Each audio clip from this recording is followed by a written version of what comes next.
બનાસકાંઠાના ભાભરમાં સામાન્ય બોલાચાલીમાં ખેલાયો ખૂની ખેલ। બે અલગ અલગ જૂથ વચ્ચે બોલાચાલી બાદ બબાલ થઈ।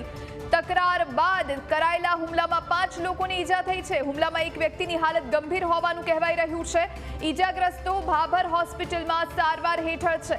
ભાભર પોલીસે સમગ્ર ઘટનાને લઈ વધુ તપાસ શરૂ કરી છે।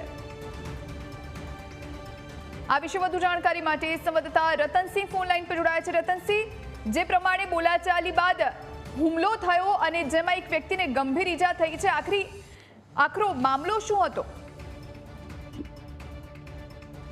ચોક્કસ જોઈ જે રીતે કહી શકાય કે ભાભરમાં ભર બજારે જે ધીંગાણું ખેલાયું એવા જે વિડીયો છે તે વાયરલ થયા હતા। બે અલગ અલગ જે જૂથો હતા અને જે જૂથો વચ્ચે ધીંગાણું ખેલાયું હતું અને આ ધીંગાણામાં 5 જેટલા લોકો છે તે ગંભીર રીતે ઘાયલ થયા હતા। કહી શકાય કે જે રોડ ઉપર કંઈક બબાલતીને અદાવતમાં કંઈક ધીંગાણું થયું હતું ત્યારે ભાભરની બજારમાં જે સામાન્ય બાબતમાં જ બોલાચાલી બાદ હુમલો કરાયો હતો એકબીજા ઉપર, ત્યારે 5 જેટલા લોકો છે તે ગંભીર રીતે ઘાયલ થયા હતા। કહી શકાય કે એક જે વ્યક્તિ છે તેની હાલત વધુ ખરાબ હોવાથી અત્યારે તો જે પાટણના ધારપુર હોસ્પિટલમાં સારવાર અર્થે ખસેડવામાં આવ્યો છે। ત્યારે તમામ પ્રકારે જે ભાભર પોલીસ છે તે ભાભર પોલીસે સમગ્ર ઘટના લઈને અત્યારે જે તપાસ છે તે તપાસ હાથ ધરી છે ને જે લોકો ઘાયલ છે તે ઘાયલોએ અત્યારે જે પોલીસ મથકે ફરિયાદ કરતા હતા અને પોલીસ છે તે પોલીસ પણ અત્યારે સમગ્ર મામલે તપાસ કરી રહી છે।